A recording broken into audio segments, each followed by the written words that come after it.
Hello! Kamusta mga kaibigan? Eto tayo ngayon dito sa harap sa pintuan ng swimming pool. Ala, tayo pwede pumasok dahil Sabado, itong Sabado, Ladies Day. Yan tayo pwede sa loob. Kaya ang ginawa ko, eto, inom tayo ng kape para mawala yung pagkainit. Boring. Pag ganitong oras. Wala na pag-araw ng mga Ladies Day. Hanggang bawal tayo pumasok sa loob kasi mga babae. Kung may mga mag-iina. Mag-iina sila. Kaya dito lang tayo sa labas. Tapos sabi natin minum ng kape. Ganun. Sa kape.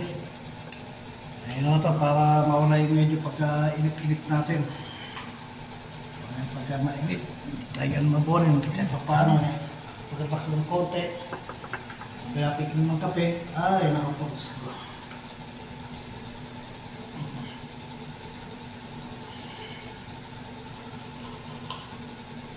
Wala, ganito talaga buhay ko rito eh. Pag-araw ng Sabado, ganito yan. Iba-iba araw na ng babae sa lalaki. Araw ng babae, Martes, Huwebes, Sabado.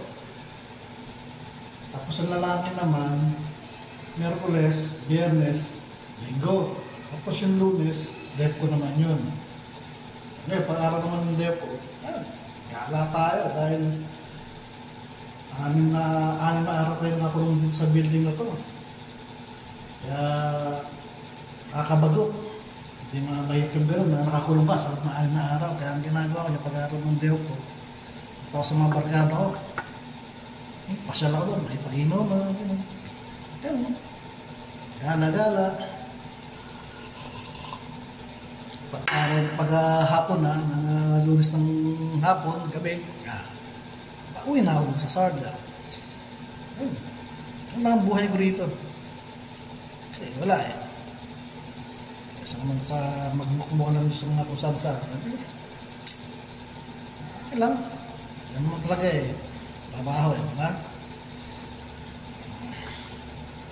Ito pa, magkape tayo. Para mawala yung pagkabugot natin, pagkainit. Suabe. Sarap. Okay? So, sa susunod ulit. Next time ulit ha. Abus!